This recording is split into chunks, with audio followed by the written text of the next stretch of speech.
Kemudian kita masuk ke perbuatan yang kedua. Perbuatan yang kedua yang bisa menghancurkan pahala seseorang yaitu berbuat syirik, atau kalau bahasa kampungnya musyrik ya. Jadi kalau saya menyebutkan syirik, khawatirnya nanti tertukar dengan si fulan beli mobil syirik, bukan itu, bukan syirik, dan itu bukan, tapi musyrik ya. Nah, ketika seorang berbuat syirik, maka seluruh amal dia hapus, dari mulai sholat dia, zakat dia, haji dia, sedekah dia, kemudian berbuat baik dia kepada tetangga, membaca Al-Quran dia, semuanya hapus kalau dia meninggal sebelum bertobat dari kesyirikan tersebut. Dalilnya firman Allah Subhanahu wa taala pertama di dalam surah Az-Zumar ayat 65. Allah Subhanahu wa taala berfirman, la in asyrakta la yahbatanna 'amaluka wa la takunanna minal khasirin. Apabila engkau berbuat syirik, maka akan hapuslah seluruh amalmu. Niscaya engkau menjadi orang yang merugi. Jadi Nabi saja misalnya berbuat syirik, itu hapus amalnya. Karena ayat ini ditujukan kepada Nabi, apalagi kita ya. Nah, itu dalil yang pertama. Dalil yang kedua di dalam surah Al-An'am ayat 88, Allah Subhanahu wa taala berfirman, walau asyraku lahabita anhum ma kanu ya'malun. Apabila engkau berbuat syirik, maka akan hapuslah seluruh amal. Dan anak tidak akan panjang lebar membahas syirik ini karena kemarin kita sudah bahas ya di pembahasan kitab Al-Kabair, dosa-dosa besar. Dosa yang pertama itu perbuatan syirik ya. Anak sebutkan sepintas saja ya. Contoh-contoh perbuatan syirik, seperti dia percaya dengan jimat-jimat misalnya ya, itu syirik ya. Karena Nabi bersabda, innat tamaima wa tiwarata syirkun. Sesungguhnya jampe-jampe dan jimat-jimat itu syirik. Jadi ketika seseorang mempercayai jimat-jimat misalnya atau jampe-jampe, itu hati-hati, itu perbuatan syirik. Di dalam hadis yang lain, di dalam hadis yang diriwayatkan Imam Ahmad, Nabi juga bersabda, man alaqa tamimatan faqad asyraka.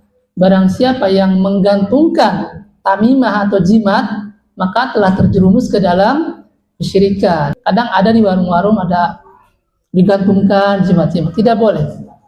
Itu Nabi sudah menyebutkan bahwa tamimah atau jimat itu adalah perbuatan syirik ya. Kemudian kita sepintas saja ya, sebutkan beberapa contohnya yang tidak disebutkan mungkin di pertemuan kemarin. Kemudian seperti contoh yang lain, perbuatan syirik yaitu mempercayai pamali atau tatayur. Hati-hati, itu perbuatan syirik. Karena Nabi Shallallahu Alaihi Wasallam bersabda di dalam hadis yang diriwayatkan oleh Imam Tirmizi, kata Nabi Shallallahu Alaihi Wasallam, at-tiyaratu syirkun, at-tiyaratu syirkun. Tiarah itu syirik, tiarah itu syirik. Tiarah itu pamali ya, mempercayai pamali-pamali.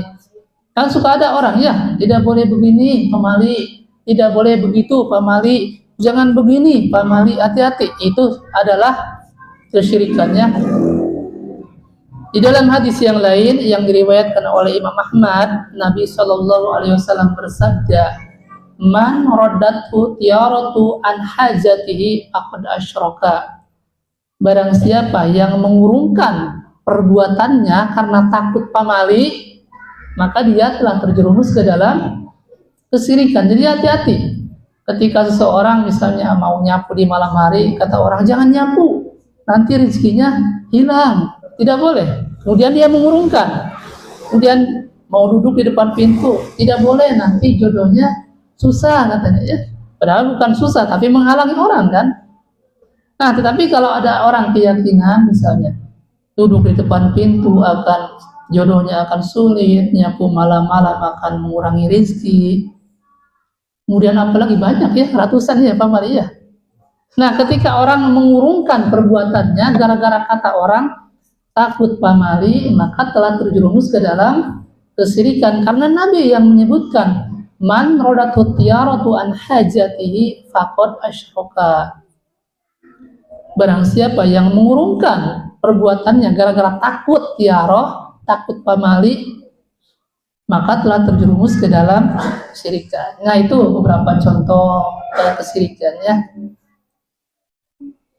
Karena begini ya, Anda mungkin sedikit tambahan perjelas ya. Ada orang kan meyakini kalau nabrak kucing itu akan ditimpa kesialan kan, tabrakan misalnya. Atau habis melakukan apa, kemudian dia ditimpa musibah misalnya. Ketika kita menyalahkan bahwa ini gara-gara nabrak kucing, ini gara-gara duduk di depan pintu, hati-hati. Itu telah terjerumus ke dalam kesyirikan.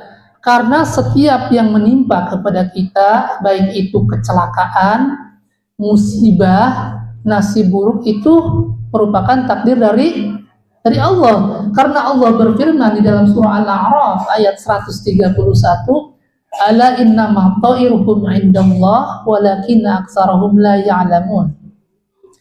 Sesungguhnya kesialan yang menimpa kepada kalian, nasib buruk yang menimpa kalian, itu semua ketetapan dari Allah semuanya. Jadi jangan pernah sekali-kali menyalahkan, oh ini gara-gara nabrak kucing, oh ini gara-gara nyapu di malam hari jadi dagangannya tidak laku misalnya, oh ini gara-gara jual silet, jual garam di malam hari jadi sepi dagangannya. Tidak boleh. Semua yang menimpa kepada kita itu ketetapan dari Allah ya. Baik. Nah, kemudian contoh kesyirikan yang lain seperti meminta perlindungan kepada selain Allah, seperti kepada Roro Kidul, tidak boleh ya. Atau kepada makhluk yang dianggap oleh seseorang yang menguasai suatu tempat, dia penguasa gunung misalnya, atau penguasa laut, sehingga kalau dia mau membuka lahan baru untuk bertani, ada sebagian orang kan minta perlindungan, bikin kopi pahit, kopi manis. Kata dia ini buat penghuni ini biar tidak marah, biar hasilnya bagus, kemudian biar tidak menimpa kejelekan kepada diri kita. Tidak boleh ya. Nah, itu meminta perlindungan kepada selain Allah, kepada penguasa gunung, penguasa laut, atau dia meminta pertolongan kepada selain Allah, minta pertolongan kepada jin. Hati-hati, itu adalah kesyirikan. Minta pertolongan kepada kubur-kubur, tidak boleh, itu adalah kesyirikan ya. Atau contoh yang lain, memberikan sesajen. Seperti sebagian orang ketika mau panen ya, itu karena nggak tahu gimana, katanya ini buat penunggu ini, dia berikan macam-macam lah, kopi pahit, terus ketupat ya, dan lain sebagainya. Itu ada kan sebagian seperti, tidak boleh ya. Jadi yang mengatur alam ini, yang mengatur gunung, laut, segala macam itu Allah mutlak. Tidak ada yang campur tangan. Atau contoh kesyirikan yang lain seperti mempercayai kekuatan keris dan lain sebagainya. Jadi kalau Anda contohkan ratusan, cuman kan kita sebutkan sepintas. Kalau kita sebutkan terperinci satu-satu, semuanya ada dalilnya untuk menyebutkan bahwa perbuatan tersebut adalah kesyirikan. Ini kan kita sepintas saja, karena Ana ingin kajian ini tuntas satu malam ya. Jadi pembahasan 7 perkara yang bisa menghancurkan amal soleh ingin langsung tuntas. Jadi mungkin nanti di pertemuan pekan pertama lagi ganti lagi temanya ya. Nah, jadi makanya kita sebutkan sepintas-sepintas. Itu beberapa contoh kesyirikan ya. Baik. Nah, jadi kita ulang. Jadi yang kedua, perbuatan yang bisa menghancurkan pahala seseorang yaitu perbuatan syirik. Ketika orang tersebut berbuat syirik, kemudian belum bertobat misalnya ya, kemudian dia meninggal, maka seluruh amal dia dari mulai sholat dia, zakat dia, umroh dia, haji dia, itu hapus semuanya. Tetapi kalau orang tersebut bertobat, maka Allah ampuni. Jadi mungkin dulu kita tidak tahu bahwa perbuatan ini, perbuatan itu kita laksanakan, tetapi setelah kita tahu hukumnya, kita tinggalkan, kita bertobat, insya Allah Allah ampuni.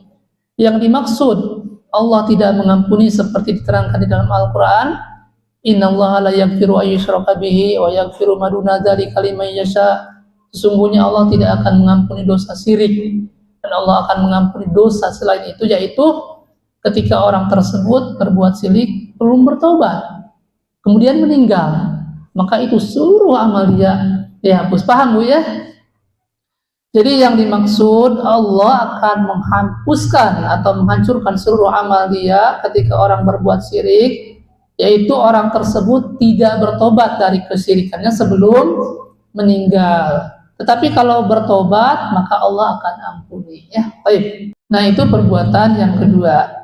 Kemudian perbuatan yang ketiga yang bisa menghancurkan pahala seseorang, yaitu